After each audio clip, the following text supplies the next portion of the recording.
Hoje, o CEAM e a Abraciclo se reúnem com parlamentares em Brasília para discutir a Zona Franca de Manaus. E eu vou conversar ao vivo com o Igor Damasceno, direto da capital federal, que vai trazer as informações para a gente, sobre essa agenda das entidades industriais aqui do estado em Brasília. E está com o entrevistado, Igor, bom dia para você. Fica à vontade.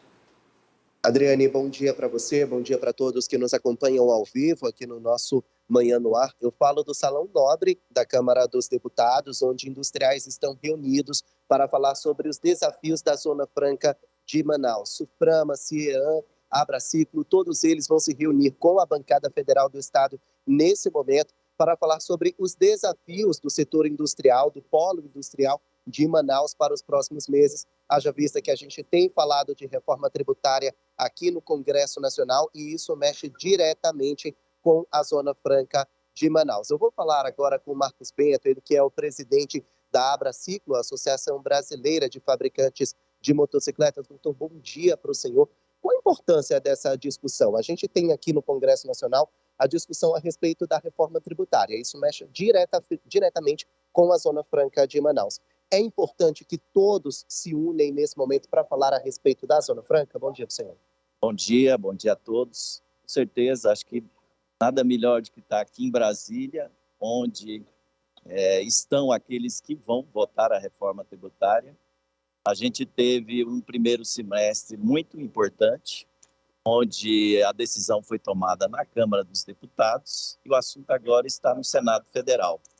Então, a Abraciclo e CIEAM organizam esse café da manhã para que a gente possa reunir não só a bancada do Amazonas, mas toda a bancada da região norte, para demonstrar a importância da Amazônia e demonstrar a importância do polo industrial de Manaus para a Zona Franca de Manaus e para a economia do Brasil. É importante manter a Zona Franca de Manaus, a competitividade da ZFM, justamente e principalmente por causa dos empregos diretos e indiretos. É isso que vai ser discutido? Com certeza. Eu acho que, falando um pouquinho da Abraciclo, nós representamos 10 fabricantes de motocicletas e 4 fabricantes de bicicletas. Só no Amazonas nós geramos mais de 16.300 empregos diretos e no Brasil mais de 150 mil empregos. Ou seja, o polo industrial de Manaus ele é importante para a economia do Brasil.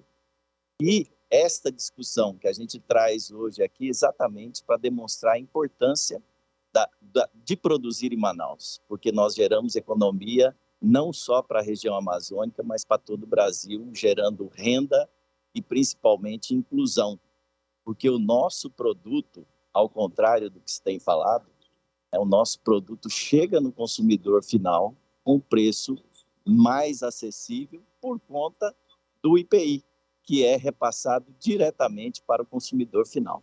Nesse momento, os industriais, as categorias, elas estão se unindo com os parlamentares da bancada para manter a competitividade, para ter um olhar especial, justamente porque o IPI pode correr o risco de deixar de existir, é isso?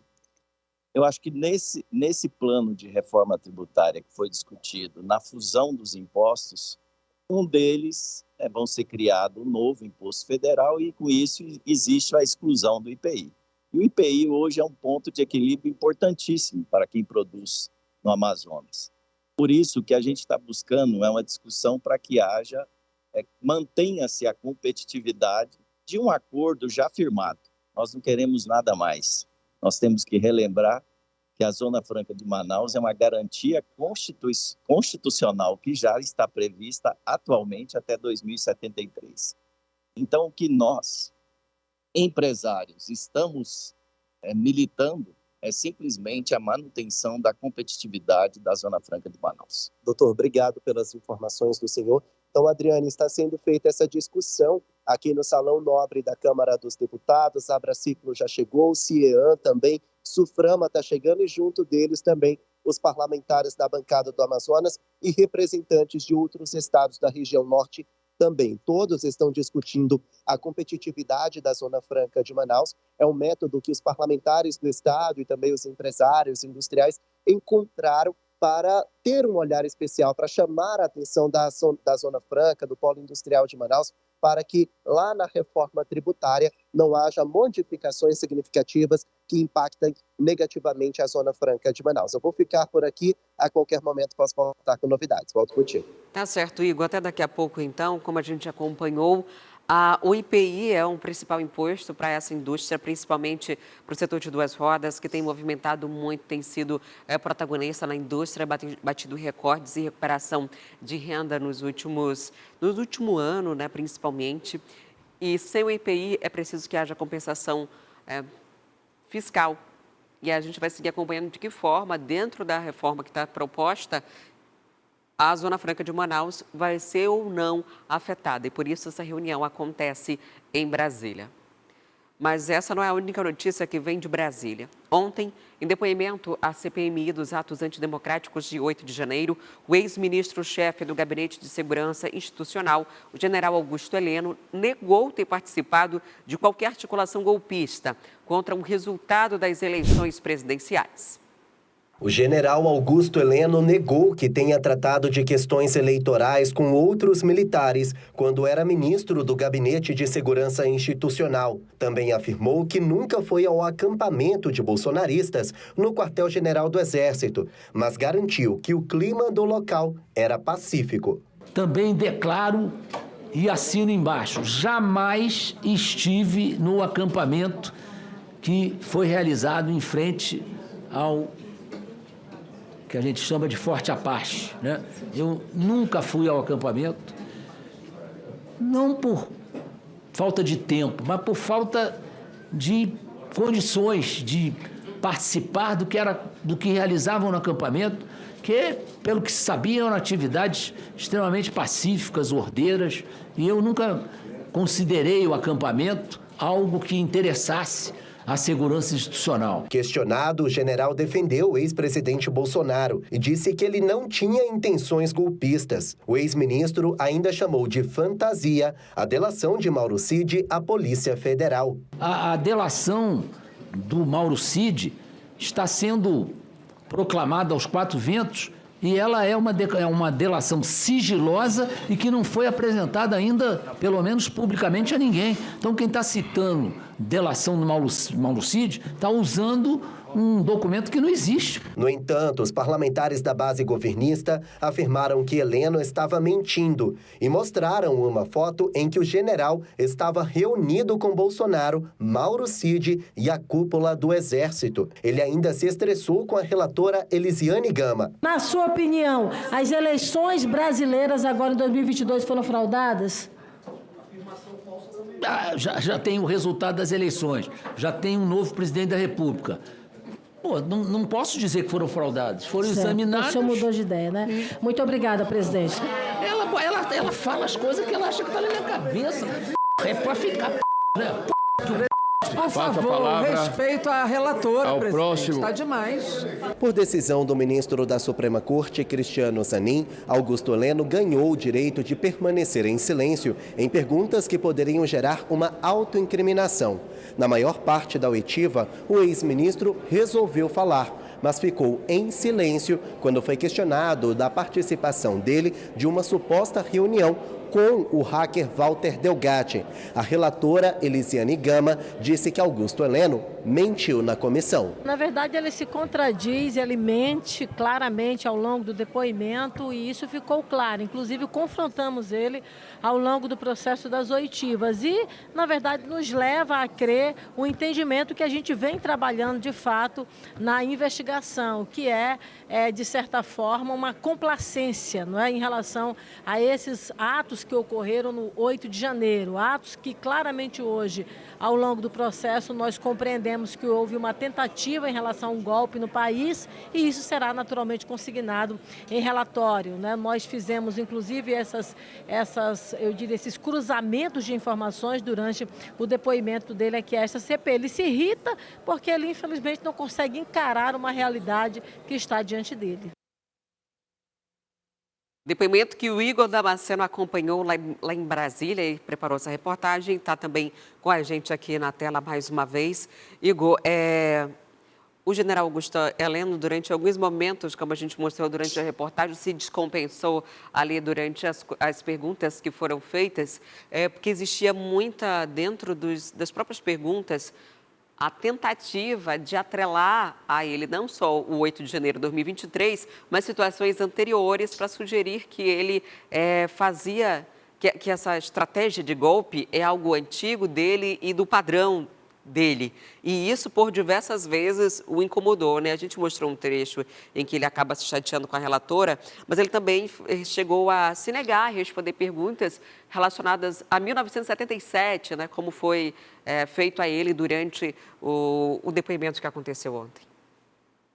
Pois é, foi um dia de muita polêmica e de muito meme também nas redes sociais por causa dessa confusão que teve entre Augusto Heleno e a senadora relatora da CPMI, a Elisiane Gama. Qual é a estratégia da relatora com a convocação de Augusto Heleno? Ela se baseou naquelas delações de Mauro Cid que vazaram, a gente já falou sobre essa delação à Polícia Federal aqui no Manhã no Ar. Mauro Cid disse que toda a cúpula ali das Forças Armadas teve um encontro com o presidente Bolsonaro para falar de uma minuta com teor golpista, logo depois das eleições de outubro do ano passado. Essa foi a parte principal da delação premiada de Mauro Cid, que vazou, e Augusto Heleno foi até a comissão e disse que a alta cúpula das Forças Armadas não tinha contato com Mauro Cid e jamais se reuniu ali sério mesmo, ali parado mesmo, ali à parte, uma reunião à parte com o presidente Jair Bolsonaro. Foi quando, então, como vocês acompanharam ali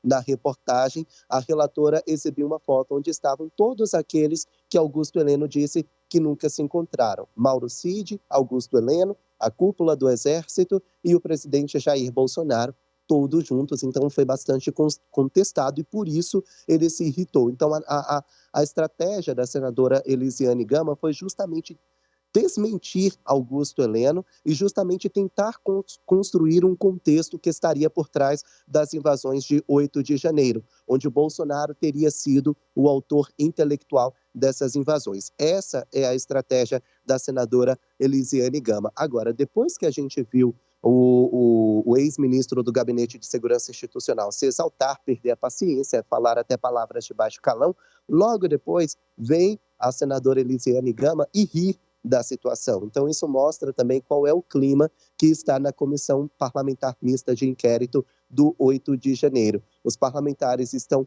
cada um defendendo a sua narrativa, cada um defendendo o seu peixe. Quando um se dá mal, o outro ri e vice-versa.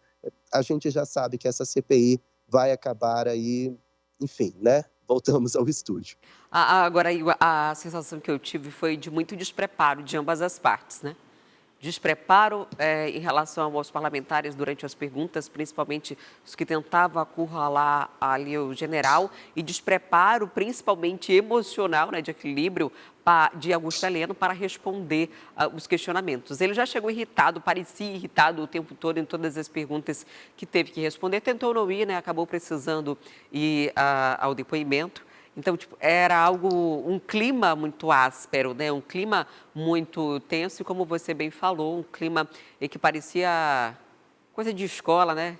Tipo, um dando um corte no outro. E de escola, assim, eu estou falando de... que antes do ensino médio, ginásio, não é mais ginásio, né? Mudou o nome. Na minha época era ginásio.